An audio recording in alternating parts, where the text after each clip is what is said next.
Morning grade 9s. We're going to do the creditors ledger today. I've drawn the layout of the creditors ledger. I'm going to refer to the example activity on page 53, which is Parky Stores. Okay, so the layout looks exactly like the debtors ledger.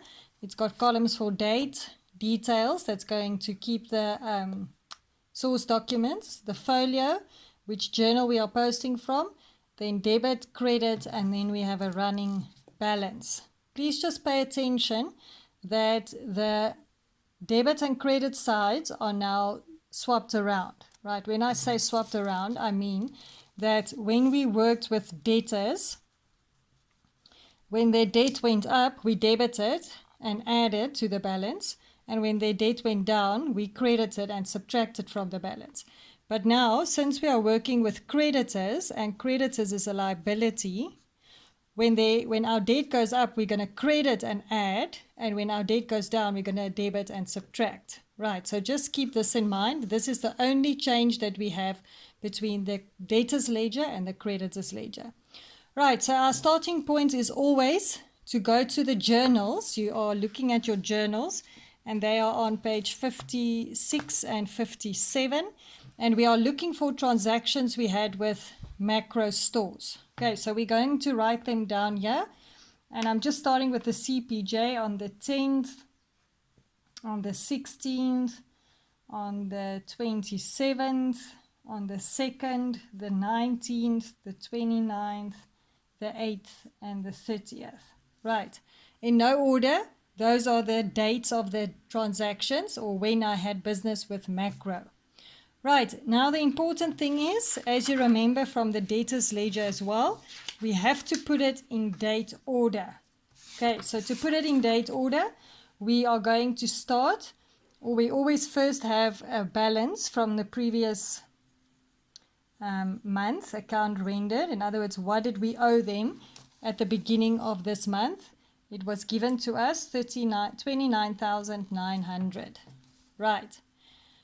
Okay, now we look at the dates, and we're going to put these dates in order there so that we can work out the correct balance. Okay, so the first time we had business is on the 2nd, then on the 8th, then the 10th, the 19th, the 27th, the 29th, and the 30th.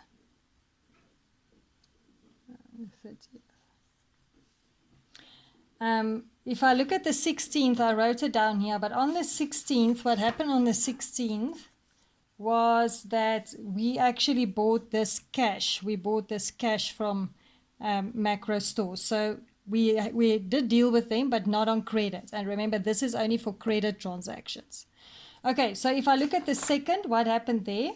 We bought. Okay, so if we buy, remember it's an invoice, and it was invoice 120. It's from the CJ, and our debt goes up 23,000.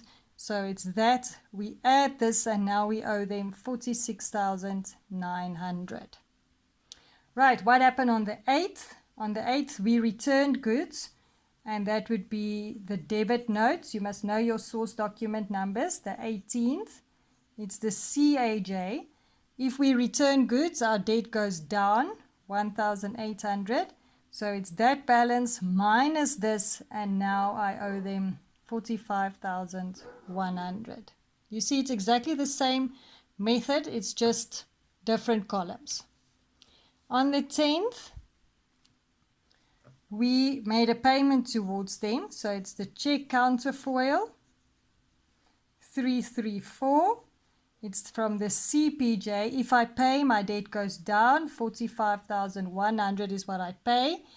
That's what I owe. This is what I subtract. Now I owe them 0. On the 19th, it was an invoice we bought on credit. Invoice 122. CJ, if we buy, our debt goes up. So we credit. We owed them nothing. Now we owe them again 4,500. On the 27th, there was a payment, so it's the check counterfoil 340. It's reading from the CPJ. Our debt decreased our debit, that balance minus the 1,500. Now we owe them 3,000. On the 29th, I'm buying, so it's an invoice, 124. CJ, our debt goes up, so we credit 25,900. The 3,000 plus that, 28,900. And on the 30th, I returned goods, so it's a debit note, 20. CAJ, our debt decreased, so I debit that amount minus this, and now I owe them 27,140. And remember, we don't total any of these columns. This is the amount that I will list in my creditors list, and this is what I owe him at the end of this month. Right, so I would like for you, grade 9s, to please complete the rest of the creditors ledger, which is Trade Center and Game. Those two, and then I will send the marking guidelines for them. And then you can also please complete the creditors ledger of activity 3.1, which is on page 60.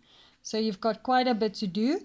It is the rest of this creditors ledger for on page 55, and then also the creditors ledger on page 60. I will send the marking guidelines to you tomorrow. Thank you. Have a nice day.